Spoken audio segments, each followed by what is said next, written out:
Could tell we're here in a warm-up session. We're in the studio of Global Business News, and here in the background is the U.S. headquarters building of the bank, HSBC. They call it the Global Trade Bank. They are my partner and host facilitator in a series in London. We've done it 3 times with the HSBC hosting. Number 4 will come up in London this spring. Meanwhile, on December 12th, 12/12, in New York, inside that building, will be the first time HSBC is my host partner and facilitator in the U.S. And so I'm grateful. We already have a stellar cast developing, not only in person, but virtual. So registrations are now open. Anybody who's interested can, of course, contact me by email or phone, and we'll get into it. Anyway, today we're going to be talking about negotiating across time, across space, how not to do it. There'll be some people who are really experienced. And I'm not experienced at all, and I'm never any good at it, frankly. So I we're doubt going, that very much. well, it's just a game, and You're so you're humble, Ed. you're very kind. Okay, so here comes Ken Lloyd. He probably knows a lot about it. Okay, enter. And here's Dr. Ken Lloyd in Yes. Morning, all. Hi, We meet morning. again. in person. Ali, good to see you, and Good, always good, Christian. Nice to see you too. Nice to Ed, see good to you. see you, Ken. I Good to see know, you. I know. I changed my shirt for this show. So, Wow, it must be really important then. well, do frequent shows, you got to make something look different. oh, you got the skyscraper in the background. Very I impressive. know, I know. Yeah. Yeah, this is a hot building. Wow. Okay, so Ken Lloyd, have you direct experience in negotiating across borders? In a word, no. Yeah. I mean, I've worked in Canada. That's pretty much the extent of any significant international experience. But in terms of actually negotiating, minimal at best. I'm very interested in using this, hearing our session today from the learning standpoint. And I know it will be quite educational. And Ali, I'm so glad that you and Christian, now I see Stephen are on board. That's great. Thank Hi, you. Yeah, Stephen. Great to welcome, be here. welcome back. Uh, so I think we've all changed our shirts from yesterday, so this is good. So I have invited Ali to display the front cover of the new book that Ali and Stephen Howard created, because this is right up. This is a bullseye, this topic of negotiation, and especially across borders and cultures, and across industries, and across silos, and across generations. So let's get into it. We'll be joined by others. Ali, Yes. you wanted to say something to the Yes. audience. Yes. Good morning. It's great to be here. I just wanted to, since we're talking about negotiations, and I know in the mind of a lot of people what's going on in negotiating with Boeing. I just want to ask you guys not to get into that topic because we're going through it's a sensitive time right now, and I'd rather not, address any of the current situation and the negotiations during the strike at Boeing. The other thing is also, and that's something that's not just for this time, but for every time I participate in a Zoom meeting, I rarely look at the chat. I don't. So if somebody asks a question, like the last time we had a meeting, I noticed there was a question after it was over, it was done, and I never answered it. So I don't want to be, disrespectful to anybody. I just focus on what we're talking about, unless there's an intermission where I jump into the chat and communicate off the channel. So yeah, appreciate the opportunity. Yeah, So you let me. bet. And I'm glad that you mentioned that because I also don't look at the chat Me neither. because it's It's really hard for Distracting. me to talk and eat gum at the same time. Yeah. Having trouble. So, Stephen Howard, um, what would you like to add to the description of this front cover? If you enlarge it, people will be able to see the jigsaw puzzle background. Or Ali, if you want to do that. How was that? Is that It's a little unclear. I mean, it's white rather than clear to see the jigsaw. oh, Okay, now it's getting clearer. There's more okay. definition, and it's a little bit, crisp. Anyway, let me explain.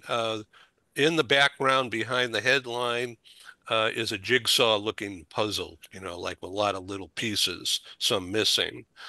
Um, so, Stephen, why don't you talk about the designer and how that came up? Yeah, the designer is a gentleman in Mexico City that I've used for several book covers for myself and even for others, including Marcolo and others. We were talking about this. I was giving him a brief about the book, what it's all about. And he said, God, I'm glad you're writing this book. And I said, why? And he said, because I work with Americans all the time, but they're so hard to understand. He said I was unusual, but that's because I've lived overseas most of my adult life. And I'm not your typical American business person, I guess. I said, well, what's your issue with the American business people? And he says, I find them so puzzling. I said, that's a good concept. Work on that. And so I didn't know if he was going to come with a crossword puzzle concept or something else, but he came with this jigsaw puzzle idea. And Ollie and I were meeting in Palm Desert, California, when we first started writing this book. We spent a weekend together putting ideas together and brainstorming. And when the designer sent us this cover, both Ollie and I looked at it and said, this is it. This has to be it. And then the little carrot with the word successfully is something we added down the road in the design process. So, and the other thing we changed, which is interesting, I think when we first had it, the working title was called Working with American Firms. And Ali and I were talking about that and realized that most international people, they look at their business relationships as partnerships, where again, American business people tend to look at them more as working relationships, or not even relationships, but more just working with others. And so we want to appeal to an international audience, and that's where the partnering came into the title. So in negotiation, Stephen, and then I want to go around to everybody here.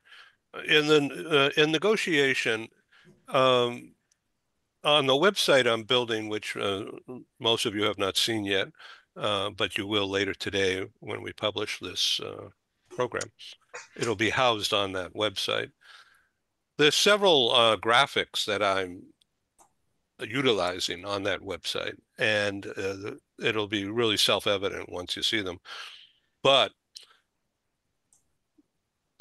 one of the authors of the biggest graphic says that, or is quoting somebody else, says you got to drive. The trick is in negotiation is to drive towards the middle. Don't play hardball. It can work, of course. It can work. Like the Godfather approach, you make an offer you can't.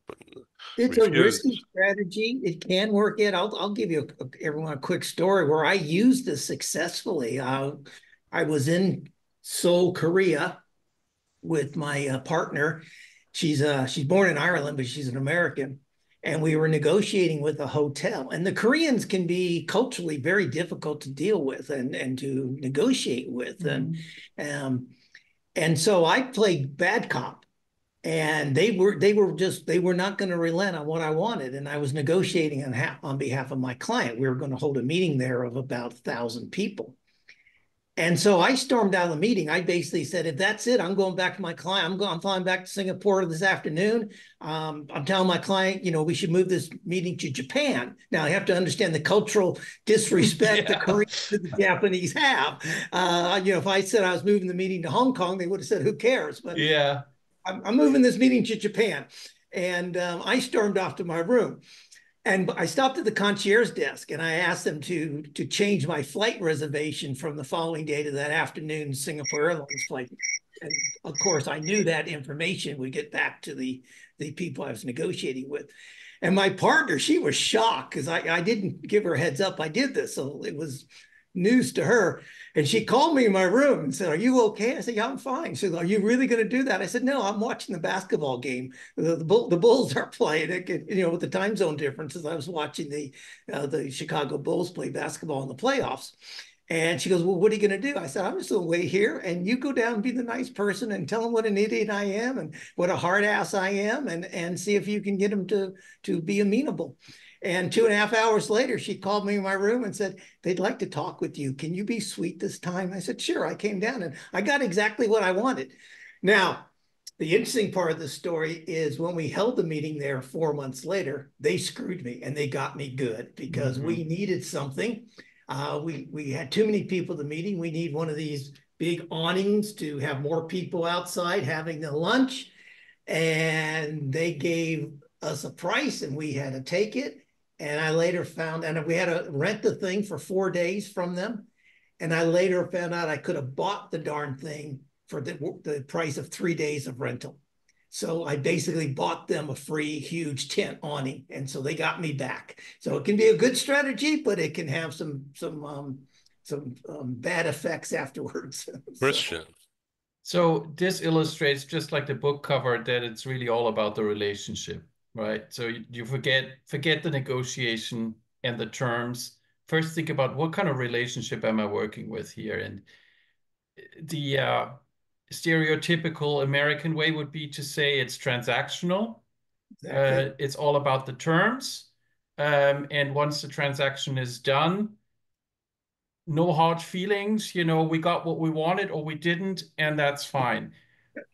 So what Stephen did and illustrated was, the terms were fine, but the relationship, you killed the relationship. I killed it. I killed it. Strategically, perfectly. I love this story. Strategic with Japan. I mean, you really killed that relationship. No wonder they were probably thinking, the minute after you got what you wanted, they were thinking, how are we going to get this guy back? The other thing is, and yeah, they were definitely. The other thing about it was, had I done that in Japan, they would have just laughed at me and turned away because I would have been disrespectful. And so I would not have ever tried that in the Japanese culture. Had I tried that in Indonesia, again, we're talking back in the early 1990s, I could have been arrested and not leave the country for a while. So because of the connection. So you have to also know your audience and what you're willing to risk as part of the negotiation strategy. So I would not have done that in Indonesia. I would certainly never have done it in Japan. But it worked and it benefited my client in the short term, but it ended up benefiting the hotel because they got the business. Ken, may I ask you for an opinion? Again, this is not rehearsed, audience, as you may be able to guess. Ken, do people outside the U.S. automatically expect left-handed, right-handed curveballs like what Stephen is talking about? Or do they just wait and see, wait and listen, that I'm going to be a nice guy or I'm going to be a sucker? How do they see that? I think that's a fair question. I think that 3 words that Stephen just said give the answer to that, and that's know your audience. I think it will vary country by country, culture by culture, and individual by individual. In some places, we're still the ugly Americans. And as Christian mentioned, a lot of our approach is very transactional as opposed to partnering and truly listening and understanding, knowing where our others are coming from and thinking more about ourselves and basing it on what I want and the anchors I'm going to throw out there. And that will generate trouble. So I think it really depends where you're dealing, what country you're in, and frankly, within the country, where in the country. We know in the US, it's different when you're negotiating with individuals from the South versus New Yorkers. So it's a different world. The more we understand about what we're seeking and who and what they are, I think the better position we're in to actually end up partnering effectively with them. You're absolutely So, right. one sec. Right here in the U.S. this week, we're seeing Americans negotiate with each other, politics, and former President Trump calling Kamala Harris retarded and stupid and all kinds of nasty names. But this is a guy who's transactional, always plays hardball, gut you, suck you in, slam the door behind you, and stiff arm. And here you have Harris, who is a full-fledged, sharp-toothed prosecutor. And it's really interesting to watch the dance that's going on because it's a negotiation, but not with each other. It's with the third party, the watcher, the listener. And how do you deal with that? Well, I don't know if I would call the differences between the two parties and these two individuals negotiations. They are competing with each other. They are, in quotes, I don't like the word, but they're enemies. And they're coming from very different backgrounds, very different perspectives, with totally different objectives in the encounters that they're having. It's not like they're trying to negotiate an agreed upon outcome where both sides are satisfied, both sides have sacrificed little. I don't think it's that way. This is literally a win-lose proposition. It's not win-win at all. One of us is going to win in this thing, and by golly, I'm going to play this thing the way that I think will work best for my side to win, whether you agree with either side's approach, because these are, I agree, two people that can do that, although the name calling it all, I think, is quite different one side from the other. But if that happened in a bona fide negotiations, it's over. You're coming to beat me, and I'm coming to beat you. So we've got no basis to go forward. It's too bad. I wish things were more bipartisan and that there were an overall set of agreed upon principles. But even at the most foundational levels, there's firm disagreement. I'm right and you're wrong. And both sides feel that way. Okay, Christian. So in Stephen's example, what this would have been is you negotiate the terms and then the hotel is closed when you have your event there. I mean, it would be the win-lose situation, right? At least you got your win-win for the time being in that the event actually was held in the hotel and the event did happen successfully. They got you afterwards, but afterwards. And more importantly, my client won because the client wanted that hotel. Yeah. But I never let that on. So there was collaboration in that moment to get to that common objective, right? So this really illustrates the difference. And as far as the transactionality is concerned, what I find very interesting, culturally, having come here as an immigrant, just like Ali did, is yes, a lot of the daily business transactions are, transactional. You never see these people again and so on, but there's exceptions. For instance, my mechanic, he's literally down the street, Firestone, and I've been going to him for over 10 years. And the kind of stuff that I get for free without even asking, just because the relationship is that strong, and he's Latino, so he's also got a slightly different makeup, but he's like, Christian, I got you. And I don't even have to, I'm not even thinking about asking for favors because I'm Americanized transactional, right? And he surprises me all the time. He's also trustworthy, but at this point, he's all about the relationship with me. I give him a little bit and he keeps coming back. He lives here. He's got, we have 4 cars. We constantly have business for him. But also, Christian, it's just so the audience understands, we're not saying Americans are only transactional. Right. They're just initially transactional. Over time, right. Americans are some of the best relationship partners in the world. Right. But it takes time, unlike in other cultures. And that's one of the reasons Ollie and I wrote the book. In other cultures, they jump into the relationship first and then start to conduct business. Americans typically will focus on the business first, and then we'll develop very strong business as well as personal relationships over time. And that's I just want to make that clear that we're not no thanks overly criticizing the American No. culture here. But it's I guess my point is it's something that you can't expect from Americans. That's my view. It's something you can't expect. And yes, does it happen? Absolutely. And if you play your cards right, and if you're not a hard ass, chances are your odds are much better that it will happen. Yeah. But you can't count on it, right? I mean, I can also think of examples where I've been a customer for 10 years, 12 years, and it's as if I had just come in through the door for the first time. Where I go, I feel like the examples you shared, where it's like, are you mad at me? Is there something I've done to offend you? I react like that. It's like, because I feel like you should know me by now. The other thing is to, again, re-emphasize that was a tactic. I used it, and I realized there was risk involved in that tactic. And if I didn't have my partner, female there, who to offset it, a little softer than me, but probably more capable than me sometimes in negotiations, I may not have done that. But it was something I actually had thought about it. I actually had woken up early that morning. It was a planned strategy, and it's also why I didn't tell her. So I wanted her to be shocked as well, because her not knowing it made it look more realistic. Yeah, we're joined by my good friend from the UK, Simon Davis. Welcome, Simon. Hi, Ed. How you doing? Good, good. Simon, please introduce yourself. A lot better than I could do this. Oh, I don't know. You do a pretty good job. You always speak very highly of me, Ed. Whenever you certainly not something I could do as well. Yeah, I'm actually. So I know this is a show about negotiations. So here we go.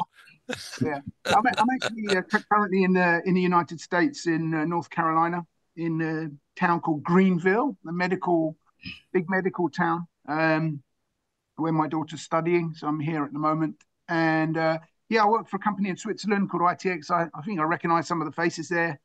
Been in international business for 30 years, lived all around the world, and have used negotiation skills throughout my career in making things happen in various different levels. And currently we are in a similar role, consulting role, where we look to advise organizations about setting up a separate function for their international hires, called a GEC, which is a tax efficient and social security efficient way of managing international staff across borders. So that's me. Yep.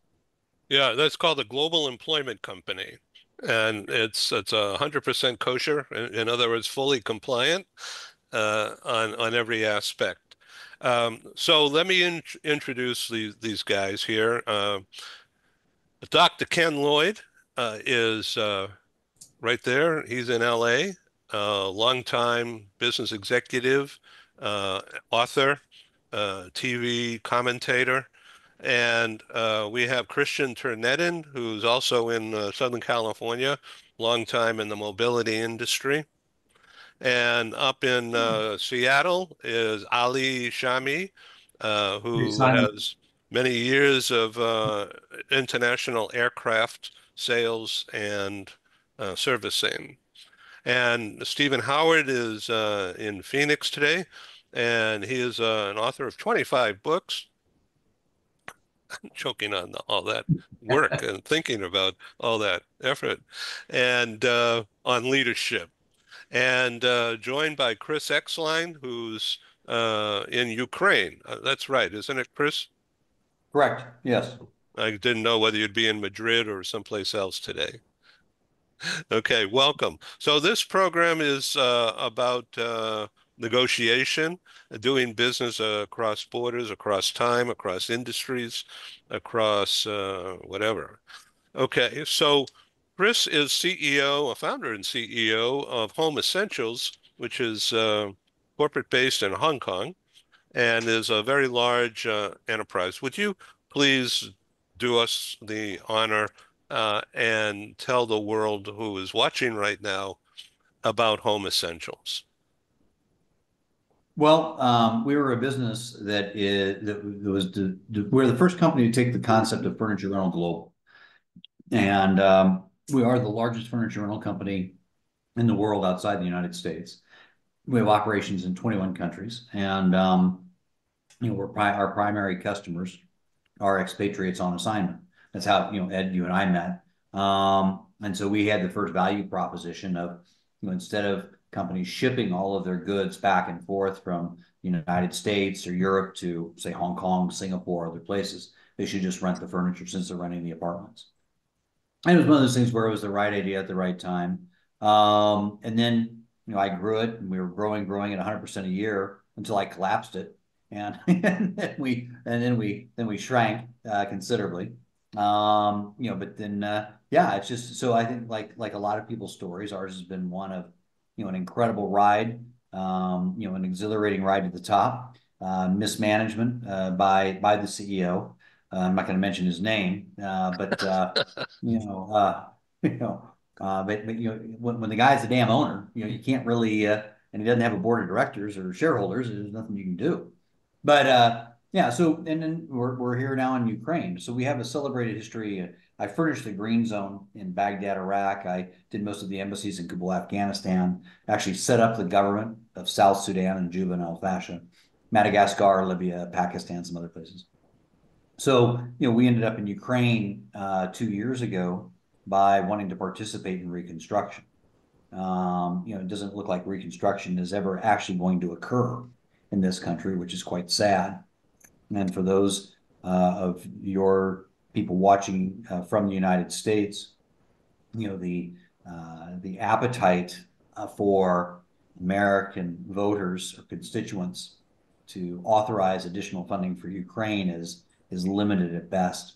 And, regardless of who wins, if it's Harris, she'll be considerably constrained. And if it's Trump, he and Vance will just basically force, Ukraine to capitulate. So, we are looking at an end of a kind of a cessation of hostilities for a while, starting in about March, April of next year.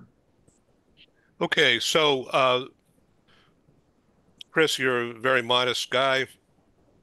So let me stumble around a better introduction with why you're in Ukraine. You have decided to go into the tooth of the tiger one-on-one, and you're winning because you've developed a charity approach to helping the local citizens of Kremenets in the northwestern, as I understand it, northwestern part of Ukraine, and not currently in the war zone, although impacted because men and boys from everywhere have been shot up and killed and shot at on a daily basis, and they're out in the trenches. And what you're doing is you set up a business from basically scratch, taking over the manufacturing capacity of an established business, but depleted because of all the BS that's going on there. And you re-employed the people and train them in your ways of manufacturing mattresses and other household items, and your marketing, of course, but you're also donating mattresses to people who have been bombed out or disrupted. I'm choking up just thinking about all this stuff, Chris. Well, it's just, listen, everyone's on their own journey, and I'm considerably blessed that I have the ability to do this. My family in Hong Kong is extremely supportive of what I'm doing. It's hard to be away from those that you love. But and Ed, I've known you for more than 20 years, and yeah, I know. I think it's 25 years. Or longer. Yeah, no one before I came out here, no one would have ever said, Chris Eckstein's a really nice guy.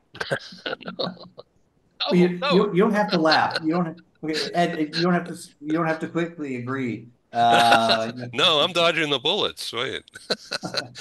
Talking about Don Corleone and negotiation. Well, that takes on a whole new, dodging the bullets takes on an entirely new meaning out here.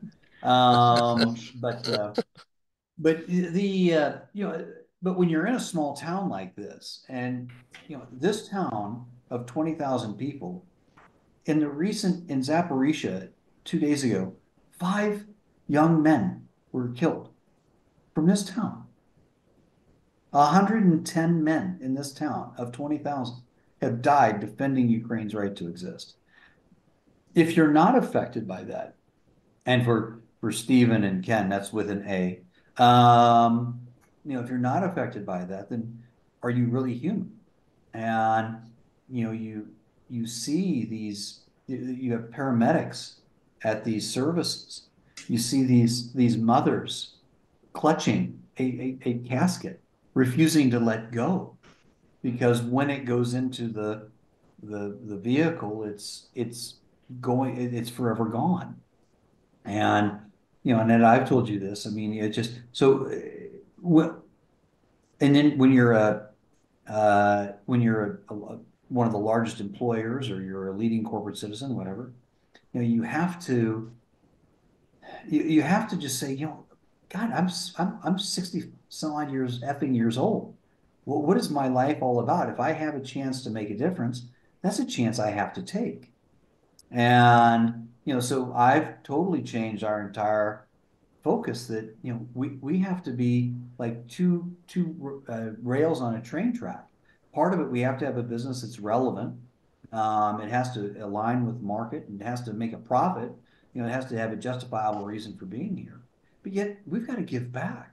I mean, I'm old. Wouldn't the F is all this that I'm here to just take? So so when people say, oh, Kremenetz isn't part of the front lines, well, why don't you tell that to 5 of those mothers that will be grieving in the next 2 days when their sons come home, and 3 of them can't come home because they died under areas that are now occupied by Russia. So those mothers they'll probably never get to see it's big stuff. I mean, it really is. And so, but by being here, and by having the ability to be here, and I, like Ed, and Christian, I've been on the front lines. I've been in Avdiivka. I've been in Bakhmut. I've been in Zaporizhia. I've been on the Russian border delivering mattresses. So, it's you don't use words like honor or blessings, blah blah blah. But for me to end my career, this way is something that I could have never scripted. And it's just I'm inspired every day by the people here. It doesn't make negotiating with them any easier, because it's all Soviet mentality here. So we can segue into the negotiation with Soviets if you want, but that's pretty much the end of my my story here. Breathtaking for me, and I've heard this many times, but each time it just gets more graphic, and because I'm getting more understanding of it, having heard it and now digesting it, and now hearing it again. Ali, your background is Beirut, Yes. and I'm sorry that your people are in the middle. Yeah, this is the story of human beings throughout the centuries. First, it's great. I love coming to your show, Ed, because I get to meet new people. I know Ken, Christian, and Stephen. You've known each other for a long time. It's always good to meet new change agents like Chris and Simon. As Chris was talking, and I know the discussion about negotiation, so I just want to comment a little bit, and then I'll jump into some of the just build on what Christian, Ken, and Stephen talked about negotiations across cultures. First, Chris, it resonated. I totally agree with you. I'm in the same boat with you. Hopefully there will be some help towards the Middle East, where we have over 40,000 people died last year, and we have over millions of people, including my family, that are scattered all over Lebanon. So hopefully that will be the same. We'll have the same kind of support for the people there. So I congratulate you. I can just feel how great it feels to help people that are in need, and especially we have now the winter is coming in Lebanon, and there are people that are literally sleeping on the streets. So yeah, thank you for all you do. So back to the negotiations. Earlier we were talking, and this is for the sake of Chris and Simon. We're talking about negotiating across cultures and doing business as Americans with other cultures. Yeah, that everything that was said resonated with me. And you know what? The researchers like Hofstede, like Trompenaars, describe the American culture as a guided missile. We are in the mission. We look in the immediate benefits. We rarely look for hundreds of years like the Chinese look. Look at our quarterly reports. Every 3 months we do a quarterly reports. We have strategies that are for 1 year. You go for the Han Dynasty, for example, in China. You have other cultures that they're talking about centuries. It's kind of like it drives them into being strategic. It's kind of like the same way that the New Yorkers, they put their names on the list of renting or renting an apartment. They will put their names, but they're not going to be the ones that's going to be their turn to move into that apartment. It's going to be their children or maybe grandchildren. So there's that long term. So back to the negotiation. One thing that is really important, a lot of times we know that there are no words, there are meanings, right? And the word negotiation, if you ask anyone to say, what is the first thing that comes to your mind when you hear the word negotiation? A large number of them feel, oh, there's going to be I win, you lose. You know, there's like going to be tension. There's going to be voices being raised. They're going to be pounding on the table. So that's the first thing that comes to mind of a lot of people in negotiation. And if I want to be a great negotiator, I need to find out what to say, how to say it, but how to win. And a prerequisite to that. So to me, negotiation is like running. Walking, for you to be successful negotiator, is just pure communication. How you look back, forget about negotiation. Just say, if I want to go to South Africa and I want to negotiate, don't just look for reading books to figure out, okay, what is the best way to negotiate? Go back to the basics, as Stephen mentioned. Just go back for the communication. What do I interrupt? Body language, all of those, they are very, very simple, but they are the prerequisites to be able to negotiate. That's one thing. The other, I'm sorry. The other thing that is really important is, as Ken mentioned about, you got to look at, so you have human culture, you have national culture, you have regional culture, you have individuals that just because you're born in Switzerland, you're not necessarily going to behave like a Swiss. That's just right. Because you are born in Lebanon, you're not going to, behave like a Lebanese. So you got to really look for, first question is, does this person that I'm working with, how much do they subscribe to the culture that I learned a lot about? I want to go to negotiate in China. So I went to this 4 weeks training, and then they told me, this is how you negotiate with the Chinese. I'm ready there, and I'll just deploy all the tools. Come to find out that the person I'm negotiating with in China, they actually grew up in South San Francisco. They look Chinese, they speak Chinese, they just got sent to Shanghai. And all of a sudden, I'm negotiating with them as how the Chinese want to negotiate. And he's negotiating with me how Americans. So did we just negotiate? Did we just switch places? So for that reason, I think Cultures 1.0 is just the basic learning about the national cultures. And that can be read in books. It could be taken in workshops, all of that. Cultures 2.0 is more if determining from the very beginning. And that's going to take patience, right? To try to figure out how much that this person subscribe to a specific culture, how much they gravitate towards the cultural gravity for that particular country.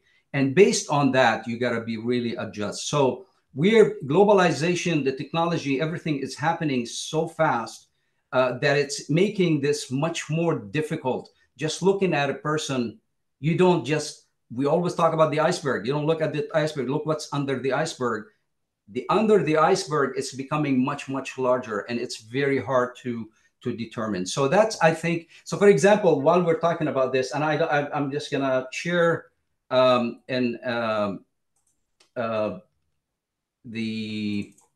here, let me, this is the part that actually, it happened with me. I was in working with a Japanese customer, and here at the bottom, and the Japanese customer told me, I like the fact that it's nice to see that you don't attempt to be more Japanese than I am. Because see, what happens is you learn about the Japanese and you go with the Hashima Meshte, Bewangeno Shamides, Doso Yorashku, Onegaishimasu, and you do all these things, and then we'll be like, you don't want to be more Japanese than they are. And so they told me, I like the fact that's what you do. You're not trying to be more Japanese. I am. Let's just be ourselves, human beings. So I just want to end that with that. And there's another excerpt from the book that Stephen and I wrote that I will share. And that part is actually Stephen wrote down. So I just want to turn it over to him. But yeah, sorry for the long discussion. But I think Cultures 2.0 is really that's what's going to happen, and that's important. Stephen?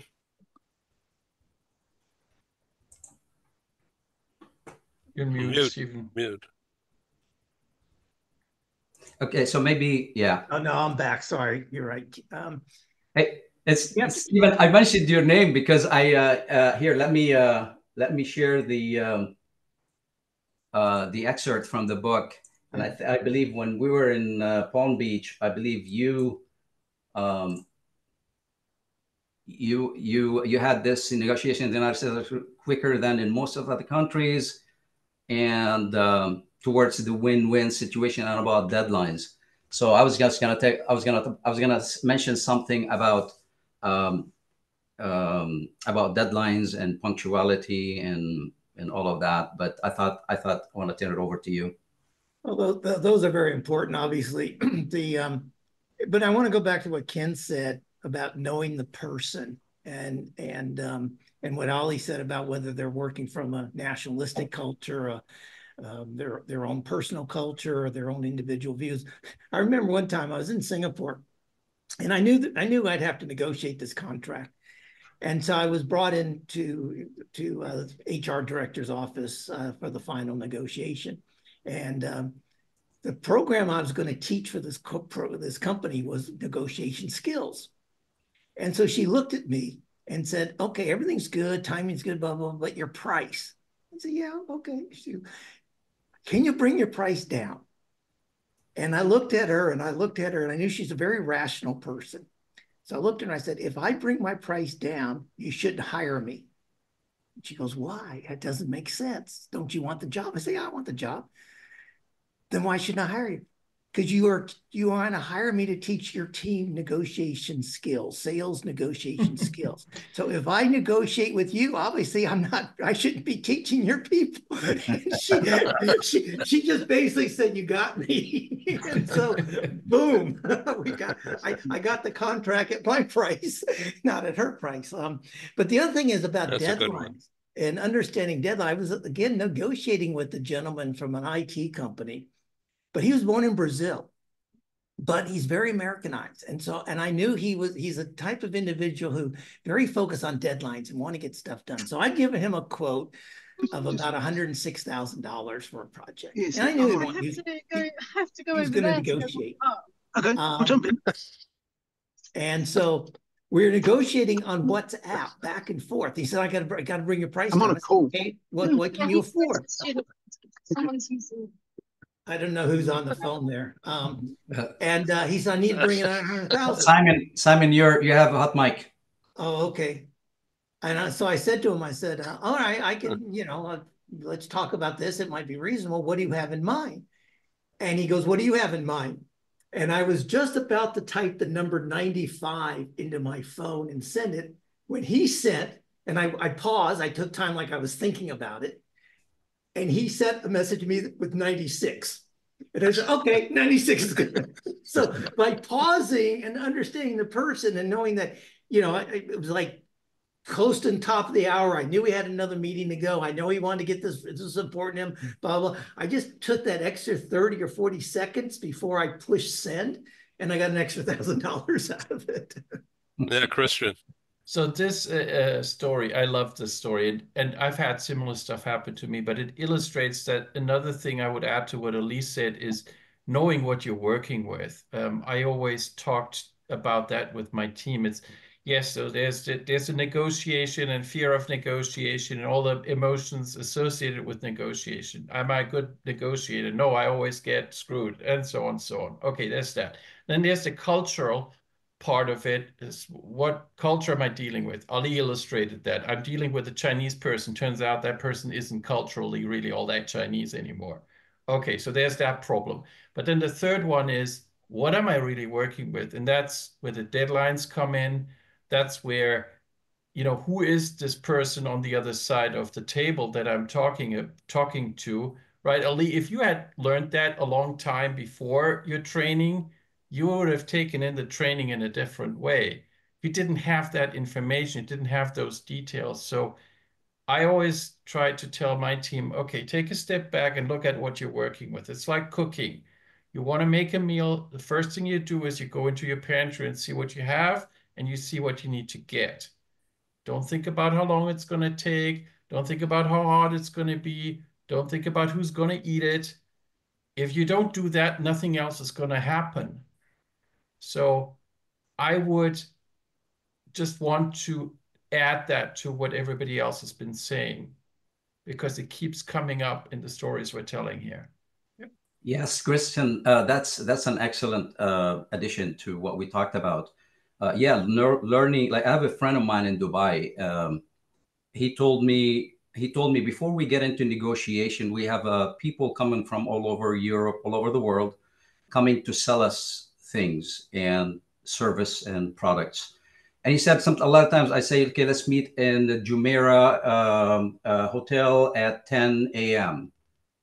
And he said, I deliberately don't show up at 10. I actually show up at 10 till 10, but I sit so far away where we were supposed to meet in the lobby. And I sit down and I watch the person coming in and sitting and waiting. And I wait 5 minutes, 10 minutes after 10, I'm 15 minutes late. And I watch how the person reacts. And I just come in and I introduce myself after maybe 15, 20 minutes. And I'll see what kind of response I get. And it's like, I told him, this is just terrible. Why would you put people into this misery? And he said, when it comes to negotiation and working and relationships are so important. I am pretty sure if that person's culture, individualism, as an individual, if he believes punctuality it's the only indication of how respectful the person is, I'm going to have a difficulty with this person, because the majority of the people here are more belong to the collectivistic society culture. So as they're making it their mind whether I'm a good person to partner with, everyone else, I am measuring him, how patient he is with me, how much he's willing to bend backwards. Contracts and negotiations in many cultures they're not the same as it is in the West world. We finish the contract, that's it. You're going to have to execute. We can't just go back to the drawing table all over again every now and then and just change things.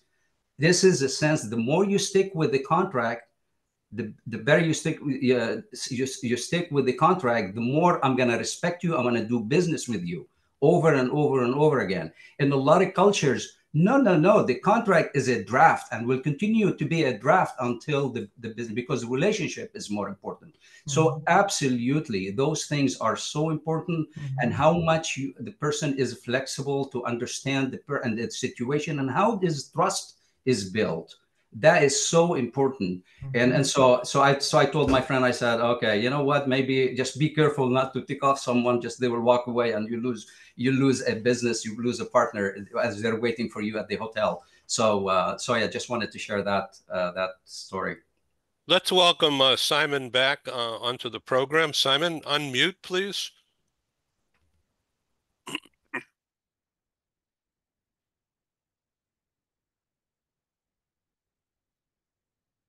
Okay, you're still on mute. Sorry about that, guys. Yeah. Okay, okay, there you go. I was actually driving there for a moment. Apologies. I'm on vacation, so allow me a bit of freedom. It's my negotiation skills. But I wanted to join the call, and it's very interesting listening to some of these examples that you're giving, and particularly the example around people's perception of a negotiation, because for me, it's about one, two, or more parties coming together to come out with a mutually agreeable direction. So it isn't necessarily about someone trying to get one over on the other. And in addition to that, I think it's about trying to find out what the ulterior motives are that might be driving a particular viewpoint. So I'm interested to know from the group, in their experience, how you do that deep dive in a way that, you know, if I think about the great negotiators, if I think of Kofi Annan as a very, very well respected leader, as a very calm individual, and a, you know, very passive way about him, but a very, very cute and brilliant negotiator. Mandela was probably similar. So I'm interested to know from the group, you know, how you work that out, whether there's an ulterior motive going on, and how you bring that out in a way that's not going to stall the negotiation. Yeah. Dr. Ken Lloyd. I think just one point at the basis of it is a word that's been used already in the discussion, and that's trust and trust building. For this to work in any which way, if there's a sense, even if it's subtle, that you can't trust the other person or that person cannot trust you, negotiations are doomed. So the idea is, how do we build trust with others? And part of it is by trying to understand them, to listen to them, to observe, to really use all of your senses in interacting with them, and certainly not coming in with biases or with anchors or with absolutely unbending positions, but to really come in there and look at this as a negotiation, not as a conflict. I'm going to come in and I'm going to win. I'm going to beat you, as opposed to how can we really work together, and so that they truly understand that's where you're coming from, and you can be trusted. And that's to understand them. And again, that's where the cultural factor comes in, because you can come in and think that, gee, I've understood this culture so well, I'm going to mirror their exact behaviors. And as you said, wait a minute, you're becoming more of us. Just be yourself, be your honest, genuine, authentic self, and keep your word, and recognize that we're in there trying, and I go right back to the title of Steve and Ali's book, to partner with them. And it is a step beyond working with them, and it's far beyond dominating, beating, controlling, having your way. That's very different if we're really trying to develop a productive relationship, as opposed to a one-time victory and then get out. I mean, I remember the expression about some of the sales reps, that they would not build that kind of relationship with customers from all over. And the approach was, rather than doing that, they would, and I'll tell you the expression, show up and throw up. So they'd get there, that's it, and gone. Well, how do you then go back the next time and continue negotiations? So I think trust is a critical factor under here. I see Stephen certainly to add on to the point. I'll add on to that. I think one of the things I realized a long time ago, and when I teach consultative selling, which has a lot of negotiation aspects to it, when you're negotiating with somebody in a corporation, now, Simon, you own your own company. If I was negotiating with you, I'd have to modify this, I guess. But if I'm dealing with somebody like the gentleman from Brazil who works for a Fortune 100 US IT company, I realize I'm negotiating with three parties. Even if I'm only talking to him, I'm negotiating with the company. The company has objectives and budgets and goals and desires. I'm negotiating with him, his professional side of him. You know, how's it going to make him look within the organization? How's this going to help him meet his professional goals, help him manage his budget professionally? But I'm also dealing with him, the personal. And then what is this going to mean to him in terms of his personal desires to put his kids through college, to buy the new house, whatever it happens to be, knowing that if I make him look good or her, I'm sorry, I'm using the word him because I'm thinking of this one specific situation, but if I make him or her look good in the organization, that will help their career, which is going to help their personal life as well. So I keep all those three things, understanding what do they want, need, and desire. What do they like and what do they dislike? So I look at all five of those elements across all three of those personas that I'm effectively negotiating with. And that's how I get to win-win situations. And that's how I teach consultative selling people to get to win-win situations. Does that help, Simon? Does that make sense to you? Yeah, I mean, it does. And the point before made a lot of sense. And if you go into one of those discussions and you're trying to build, it's hard to build trust quickly. And so are you able to actually position this as your MO coming into the discussion? Guys, I'm going to put my cards on the table. This is the way that we operate. We're not going to achieve anything if we don't. Is that something you do, or is it done in a more subtle way? I build trust by asking questions.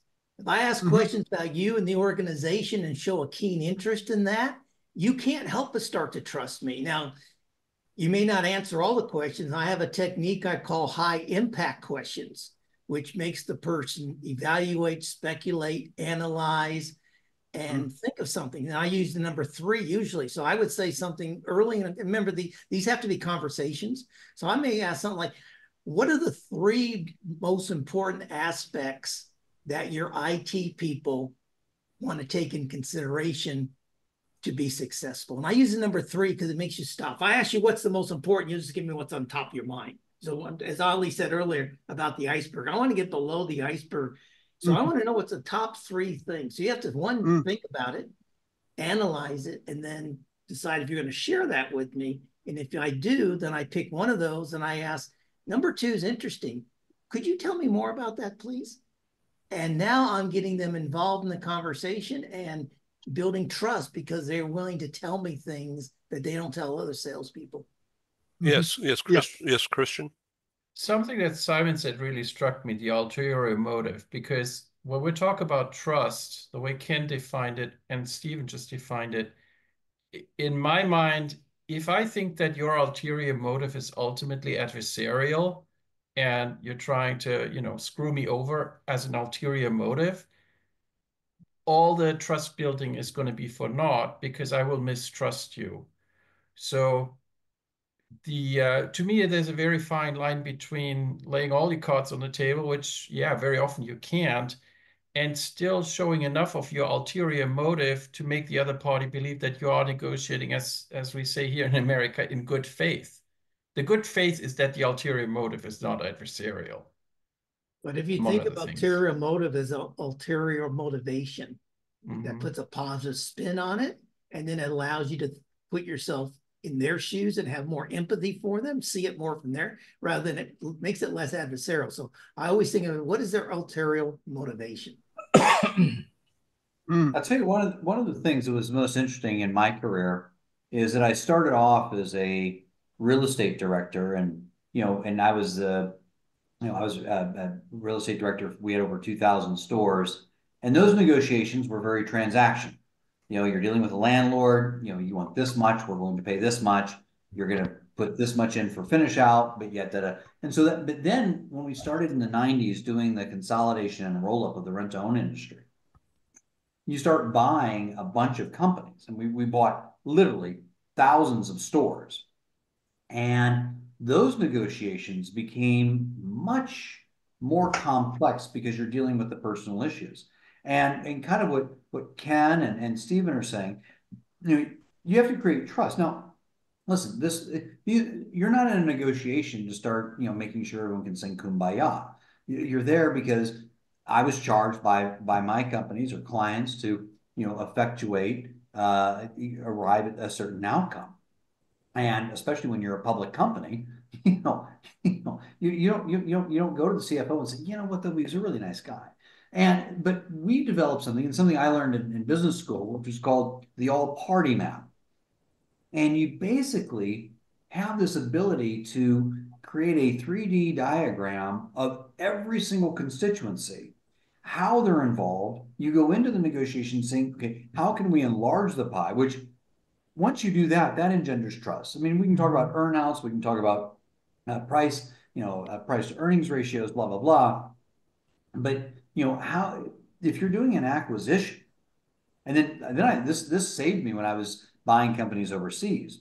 When you go into an overseas negotiation as an American, their default reaction is that they hate you. Okay, you're coming in as an acquirer. You're a typical American. You're gonna buy the revenue, cut the staff, gut the company, take everything you can. And so, but you're buying a company, and how do these people actually go from being loyal to their founder and their entrepreneur owner to you in the company? And you cannot do that. It's like Ken said, unless you engender not a succession of struggles, but a sensation of trust. And that only comes by understanding how, what their goals are can align with our corporate goals, and somehow coming with us will actually bring you further along than where you are now. And, so it really, this all party map, being able to enter into, and we do it today. We look at, their bankers, if they're in default, their suppliers, their customers, the employees, the landlords. What are all these people thinking right now? How do we come in not as some type of here in Ukraine an oligarch, but come in as a not something as bullshit as a white knight where like we're saving you because American people outside of America don't believe Americans save anything.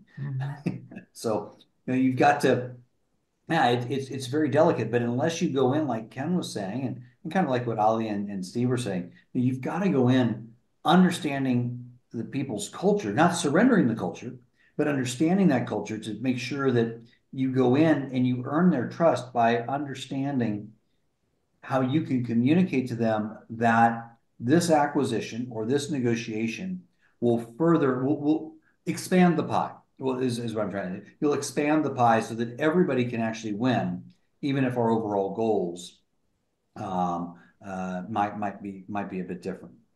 I love what you said, Chris. It's really sparked a couple of maybe suggestions depending on the situation to Simon's question. Trust is like bamboo trees. You could walk by the field and you'll see the farmer watering this field. There's nothing coming out from the ground. And you go 1 week, 2 weeks, 3 weeks of water. And you say, this farmer, is he crazy? What is he doing? Nothing is coming out. And all of a sudden, within days, you will have the bamboo tree just growing within like a week or like 6-7 feet tall.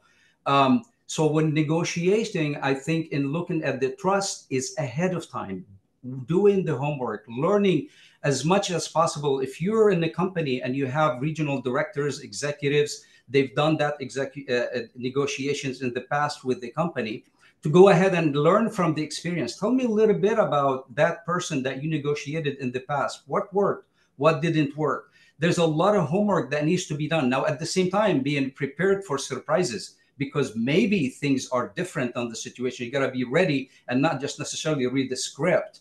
The other thing is also, and that is something that I've seen some of my colleagues, executives, that because the culture is, it's a one-time deal, right? We talked about the guided missile as the American culture. It's just one time. And you know what? Sometimes it's okay to go and negotiate and give in. If you're looking at the long term, if you're thinking this is not going to be a one-time negotiation, maybe I'm going to go in and I'll say, oh, what do you need? I want this. Well, I'm not really sure I can provide you with what you want, but let me see what I can do. So you go back and you say, you know what? I talked with my colleagues and yeah, we're going to give that to you. You already made them they owe you that you're going to return the favor. Now you go to the bigger stuff. Now you already started that. Like in the book that Stephen and I wrote, I started with the beginning. What I loved, what my dad, one of the pieces of advice that he gave me, he said, you go into a restaurant, think about, consider tipping the servers before you order the food.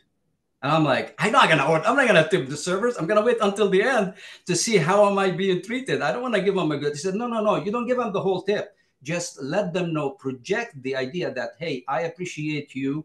I am a good tipper, and it's going to be a good outcome. Just have that law of attraction. And all of a sudden, everybody will be coming to you, helping you. And at the end, you pay the tip. But guess what? You got paid for it. How many times we get the service and then we pay the tip, but then we pay a tip and it's usually more than what, because we feel good about that, but we don't get 100% of it. So looking for the long term, I think it's really important, the building the trust ahead of time, learning about previous experiences of other colleagues, and be willing to be surprised, just be willing to say, you know what, that's not exactly what I was told. Let me see how I'm going to pivot and do things differently. So I just love what you said and what I heard about that. Hopefully that addresses Simon's question.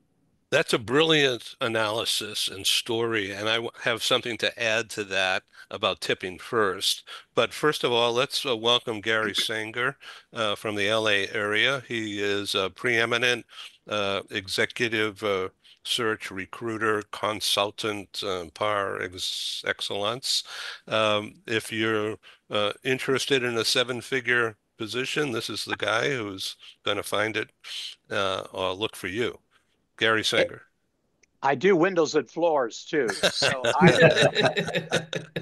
it's really a pleasure to be here. I'm sorry that I had a couple of needy customers that I was able to try to assist. So Ed, it's nice to be here. Thanks for your patience. Yeah, thank you for joining. We're doing international. Gary, sorry to interrupt. We understand you're late. I mean, you're a perfectionist, and if there's still a streak on one of those windows, damn it, you've got to get that streak off. So. I hate windows. God, I hate windows. But get somebody that likes to do that and tip them well before they do it, right?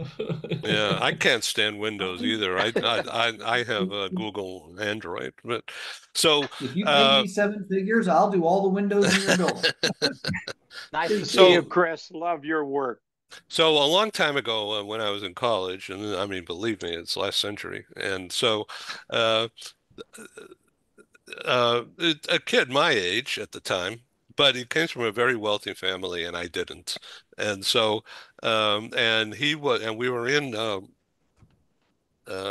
college spring break in Fort Lauderdale, where the girls went at the time.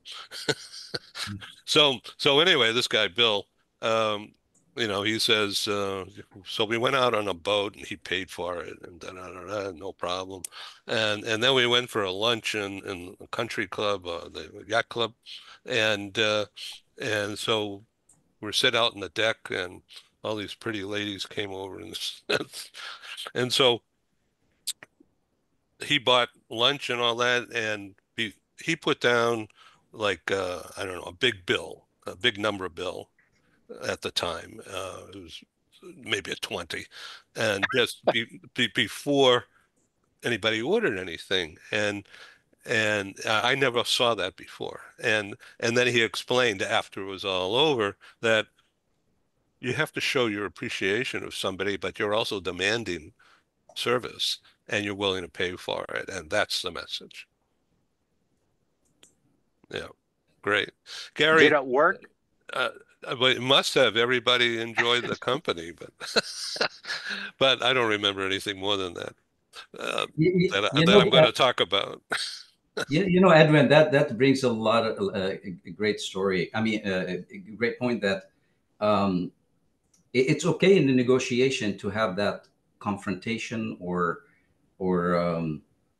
have that tough situations, because really great sailors don't make. Calm seas don't make great sailors, right? Trust is built when there are problems. I can imagine have a relationship with somebody for 10 years and decide, you know what, I want to get married with them now, but never had any issues. I've never really tested that person in the tough situations, right? Mm-hmm. It's absolutely just when it comes to negotiation across cultures is be able to look at if there are any issues that I may induce it, and so I can build that trust. They want to try me. They want to see how they trust me or not. So maybe in a situation, and a lot of times in customer service, when we go and we when we go, when, you know, a customer service, they sell products and services more than salespeople. I don't know if we all know that. I bought cars not because of the salespeople, but because I like the service. When I take my car, they take good care of it, right? And in customer service, teams that have sent internationally to work and negotiate with customers, I tell them, do not negotiate how much and the type. Take all the products that you want to sell and use them in repairing their airplanes. And as they see, and the mechanic will come in and the manager will come in and like, what kind of tool are you using? Oh, I'm using this. Oh, it does such a great job. Oh yeah, we have it. Actually, we provide it. It's if you want, I can get you, I can order a couple of those for you. You're just, as you're helping them to resolve their issues, you're selling things to. As you're negotiating, you're providing service, but you're gaining.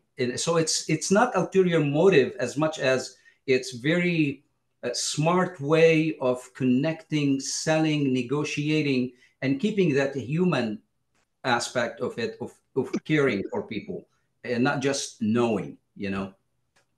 Gary Singer, you sent me a little note earlier about negotiation. Do you want? I thought that was brilliant, and I was at first when I saw it, I said, "Whoa, that's tough talk." Why don't you explain what you did? As most of you may know, I'm in the headhunting business. I do retained executive search.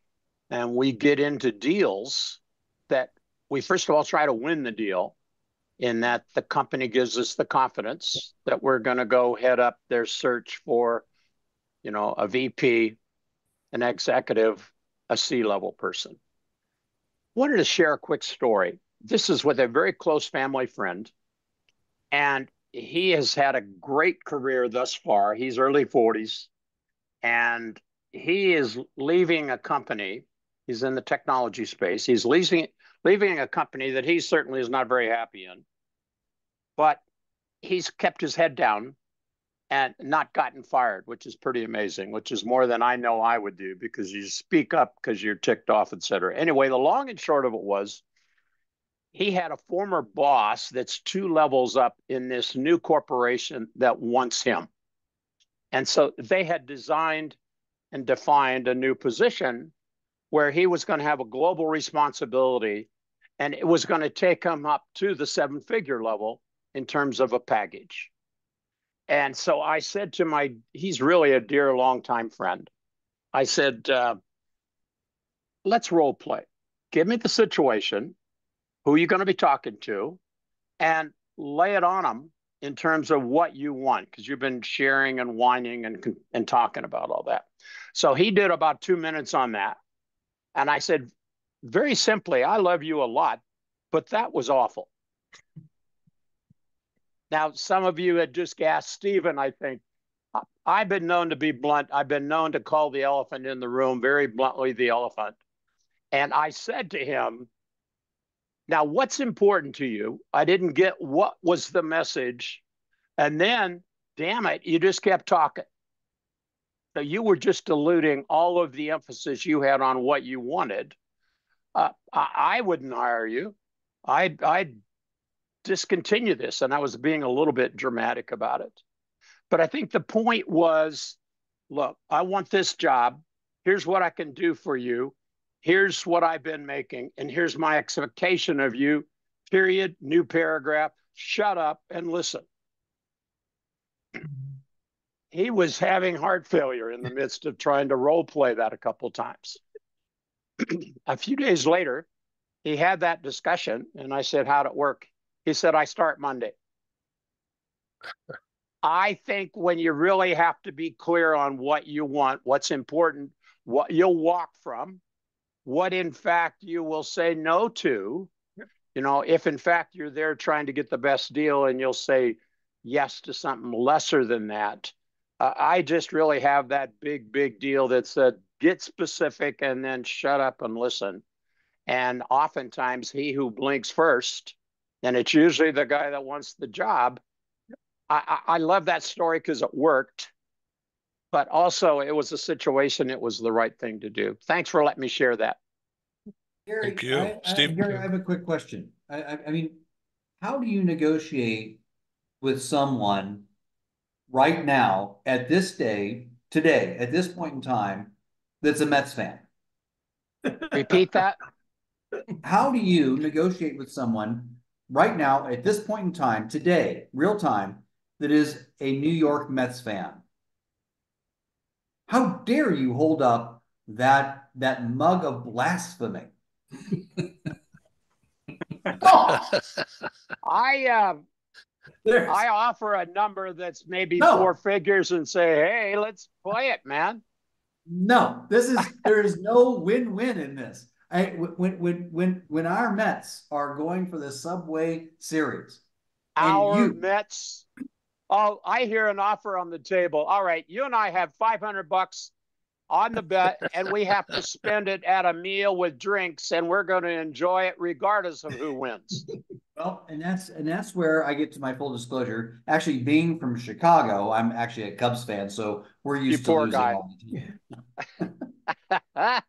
Well, Gary just showed us a good win-win situation on negotiation. You're both going to enjoy the meal. So, but in seriousness, I think Gary hit a point no one's brought up before, which is extremely important. Whether it's you're negotiating on behalf of your company, you're negotiating on behalf of your family, you're negotiating on behalf of yourself, is understanding what is your walkaway position and being willing to walk away with it without regrets. I mean, I was being recruited a few weeks ago, actually, by a credit union in Albuquerque that wanted me to go do a 5-month interim project for them and move to Albuquerque for 5 months. And while the pay was good, there were some other conditions I had, which I...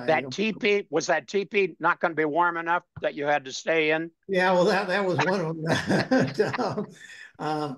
But you know, there were some certain things and I just put it on the line. I said, you know, and they didn't even, they just said, sorry, our corporate, you know, we can't do that on our corporate policies, which interesting told me, because part of it was like a relocation, you know, just a minor budget, but obviously I'd have to move to Albuquerque from Phoenix.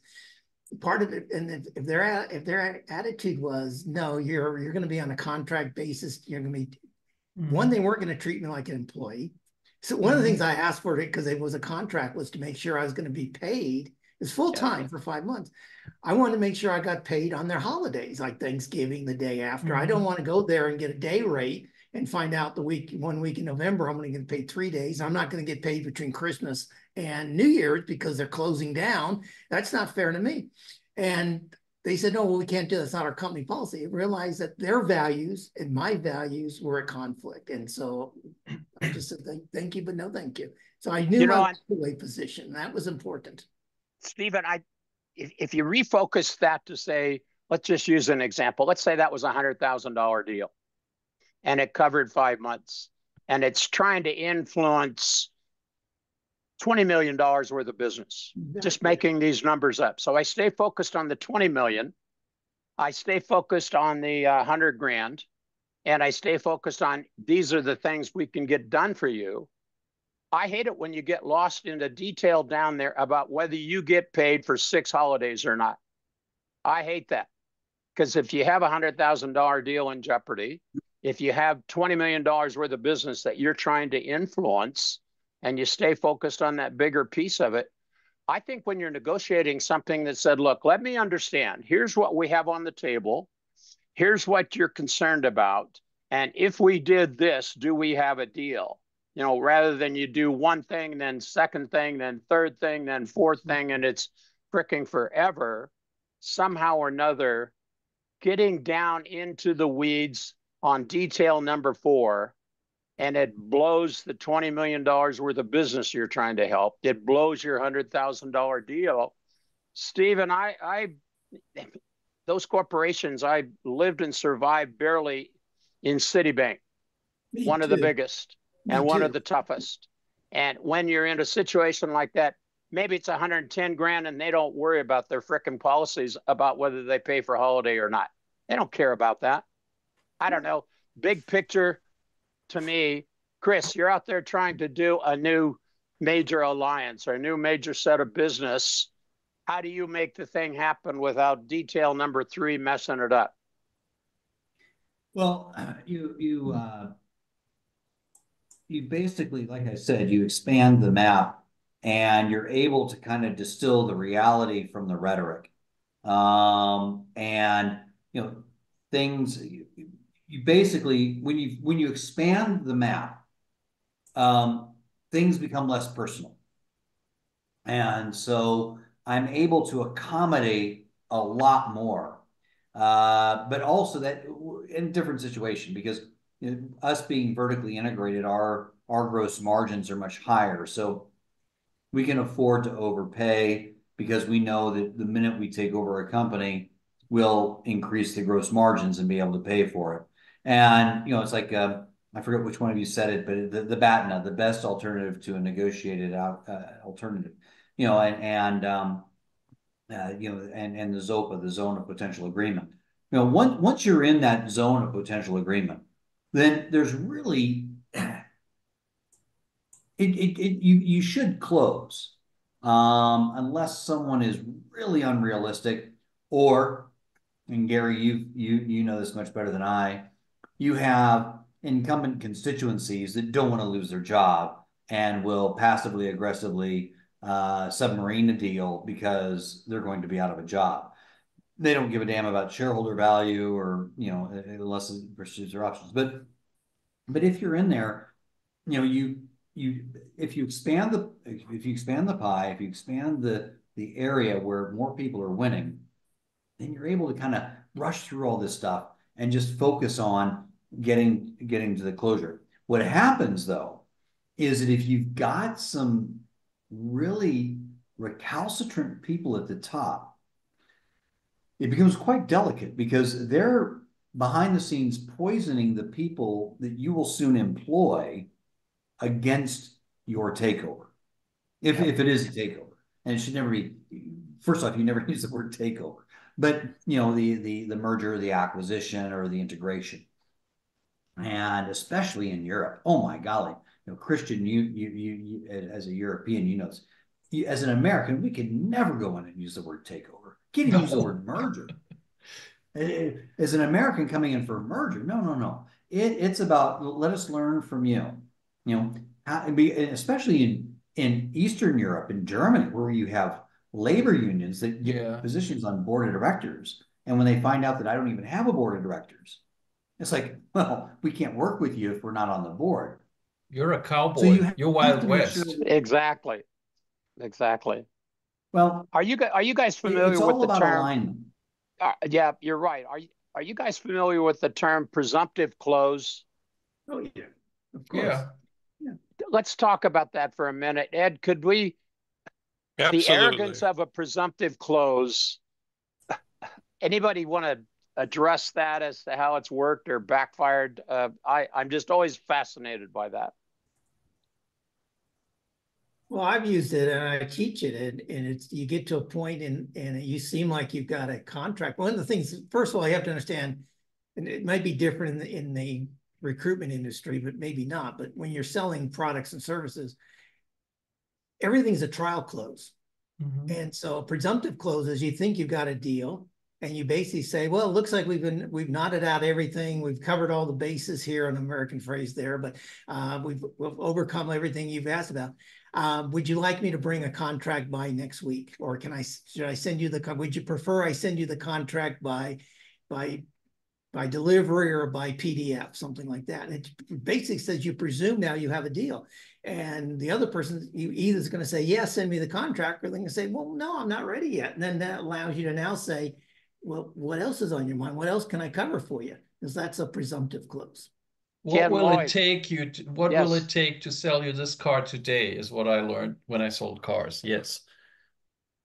Ken Lloyd, you're nodding your head. You've been there?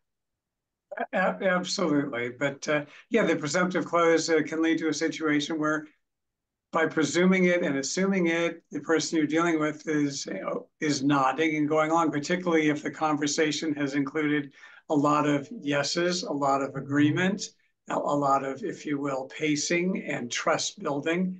And gee, you're presuming it's closed and I trust you, so we'll go on from there. But it can certainly backfire, as Stephen said, and say, wait, hold on, I'm not really there yet. So again, it's an approach to try, and again, provided that you're not trying to voice something on them that's not It's not what they want. It's not what they need. It's not going to build a partnership. It's dumping it on them and getting out of Dodge as fast as you can. If you do that, good luck trying to come back and ever deal with these folks again, because you've broken the trust and you haven't really built a partnership, but rather you've just thrown something at them and they've left. I'm reminded of a situation. My dad was in the insurance business. He had an insurance agency and he used to underwrite insurance for individuals and groups. And in one situation, a large group had agreed with the policy that he had put together. And they said to him, they called him over and he had a meeting with them. And they said, you know, we really think that this agreement that we signed, we admit it, we signed, is too one-sided. And it's way too much in the favor of your organization. What can we do about it? And my dad opened his briefcase, took out the agreement, pulled it out, tore it up in front of them, said, gentlemen, let's start again. And talk about building trust. And again, the agreement that they ultimately came to was a better, more partnership-oriented agreement. And from that point on, he never lost their business. This was a person that they could deal with on a handshake. And that's really what we like, so that we don't have to get the signature, get the signature. And it's funny, when my father would ask for people to sign it, he would never say, sign here, sign. He wouldn't use the word sign. He would say, if you want to write your name on it, write your name. And it's got a much better tone, and it has the word right, R-I-G-H-T. It's only right to write. But that, again, he wouldn't do that wittingly. It wasn't a technique or a strategy. That's how he dealt with people, honestly, ethically, fairly, and he was able to continue a successful career by engaging in that kind of negotiating. It was the partnership. Gary, if I may offer what I've seen that happening without saying a word. Negotiations. So when we do negotiations, especially in the Western, we send 2 or 3 people to negotiate on behalf of, or maybe one person to negotiate on behalf of the company. In other cultures, and since we're doing negotiating across cultures, they have teams. So you go to negotiate with a customer, with a partner in China, and then in the morning you have 4 or 5 people that you're negotiating with. In the afternoon, guess what? Those 4 or 5 people leave, turn it over to other 5 people who just woke up, they had their breakfast, and they're going at it again. So, and then you go the next day, oh, well, we're going to continue negotiating that day. Right now, you are tired. You want to close it. It's not just like, you don't have to ask the question. So this is something that is really a technique that is being used. And of course, I mean, decisions are made in Japan, not in the meeting, but during karaoke and during drinking, right? So, Ollie, tell us a story. One thing is I was in a I'm going back to the drinking part. What the karaoke part? You have to demonstrate the karaoke part. Simon, I think he's sitting there warming up his voice. Oh boy, I think I learned the lesson at just realizing how tiring it is. I mean, a lot of times we're just like we have a meeting on Monday, we arrive on a Sunday, and then we start the meeting, and it's time for me to leave on Wednesday, and they sense that, and it's so I said, but I also I've seen other colleagues just not seeing it and just getting tired, and I'm like, okay, just take a break. Let's extend our stay in Singapore, and then go back at it again. So yeah. The other thing, I think one of the if I can interrupt, I think one of the things that's kind of a common denominator here, and what's benefited us mightily is, this is what Gary would appreciate. Before we go into any negotiation, we actually do a tremendous amount of research. Mm-hmm. We want to know the background of all the players. Right. And since we're usually in, I'm not trying to be arrogant, but since we're usually in somewhat of a stronger position, we can be patient. We go into a negotiation and we do not have to do a deal. In America, that frustrates people. In Europe, and especially, I've lived in China for 27 years. Basically that instills much more trust, because, it's like, okay, well, this is where we are, and heck, come back to us. You know, we've done enough research. We know their financial position.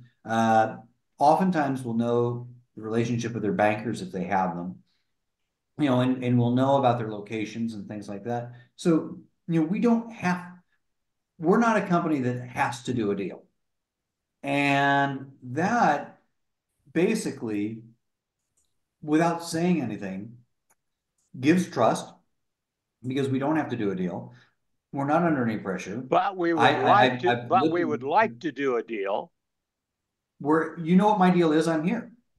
And since I own an apartment in Singapore, I don't have to extend my stay, thank God, because the hotels are horrifically expensive there now. But you know, but what I'm getting at is just going in there saying, this is what we have to offer.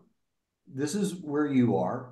Letting them all save face, because if those people negotiating with you don't save face, they'll poison the deal below you. That even if you do get the win, the cleanup is just much more expensive than money you may have gained on the table. So do your research, understand the culture, and your position of strength is not because you have more cash, but it's because, as I think Ken said or Stephen said, you can walk away. You don't have to do the deal. Right. Simon, what were you going to say, sir? Unless it's about cleaning windows in Los Angeles with a Dodgers cap for 7 figures, then I need that deal. Gary, I need that job. I'm going to get on I'll get on a plane tonight. Please. So our bet's on for 500. Is that what you said, Chris? 500 is fine. Yeah, 500 is fine. Deal. I'll take it for 500. But you have to provide the bucket, the squeegee, and the cleanser. Whatever. And the ladder. What's up? Yeah, so from my experience around this is it's a bit about, I don't know if you're aware of this term, horses for courses, but you know, if you've got somebody who's heading up the acquisition of furniture companies and like yourself, and you are in control of an established business where you don't have maybe the same types of threats to the deal, and therefore you're able to stand your ground, that's one thing. If you are running a sales team of 15 guys across Europe who are chasing down a bitterly competitive relocation contract, and they are under tremendous pressure to deliver and want to only bring good news to the sales table, so they kind of embellish and enhance the journey they're on so that they can keep their position for another year. And the challenge that's happened is that you can build a relationship and do your research, and then procurement turns up and you've never met them before in your life, and they are calling all the shots on the entire journey to the sale. And they may have very limited knowledge or operational knowledge of what it is you're trying to do. And you know, you are dealing with forces that are beyond your control as a salesperson, and those sort of third party, those stakeholders that are so important in getting the deal done appear to be out of your control and remit, which essentially they are. So it then becomes a bit of a bun fight on cost, and then again you're then involving other people in the business to help to make that deal happen. So it's a very complex set of it's a complex scenario depending on what business you're in. But I certainly have seen that in my experience where you know, the salespeople build fantastic relationships only to find out that actually the people who are doing all the real negotiations are a long way away from the ones that they've met and worked with and had lunch with over the last year. Just a point of view. The other thing is, we've said several times, for us negotiating, we have to understand the other party. We have to be careful what the other party understands about us. I mean, I've seen so many times Americans, they don't have the patience that their companies don't have the patience that Chris just talked about. So you land in Korea or Japan on Sunday, you start a negotiation on Monday, and one of the first questions they always ask you is, how long are you here for? Oh, I've got a flight on Thursday afternoon. Well, Monday they play around, they delay. Tuesday they take you out to dinner, they go to the karaoke. Wednesday you're hungover, they start negotiating on certain things. Comes Thursday and you're in those negotiation sessions and you've got a flight booked at 5 o'clock in the afternoon. You're trying to finish up by lunch and they know it and they're playing you and they're playing hardball with you. So because you don't have the patience and they know what your deadline is. So we have to be careful about what we reveal of ourselves or our organizations when we're in the negotiation side, because it can be used against us, just like what we know about them can be used to benefit us in the negotiation. Ed, just a final comment, because I'm sorry I need to run. Another caution I always think is you are really foolish to get this in the lawyer's hands too soon. Get the deal points agreed to, get the understanding of that, give a time frame and a budget for that lawyer, and then go make that thing happen. The lawyers involved early almost always screws it up, in my opinion. Yeah. I'm sorry, I have another commitment. Ed, thanks for squeezing me in here. It's always a pleasure. Take care, all. I wish you a good day, and let the record show we're on, baby. Go Dodgers. Take care. See you guys. Yeah, goodbye. Thank you. Thank you very much. Thank you. It's nice meeting everybody. Thank you. As we come to a close here, let me just sum up that this building behind me there, that glass building, once again, is the U.S. headquarters inside there of the bank, the British bank, HSBC. And they are hosting my New York meeting on 12/12. And we'll be on the 29th floor, which is their International Conference Center, hardwired, and will be virtual as well as in person. So Simon, would be great if you guys could come on over and talk in person, but you're certainly welcome to do it online if that's better for you. Anyway, thank you guys for this terrific learning session for me. I've learned so much from just being quiet. letting you guys talk. So thank you. Thanks back to you. You'll all get a copy of this program later in my day. Thank you very much, everyone. Thank you. Thank you. All. Take care. Everybody be well. Thank you.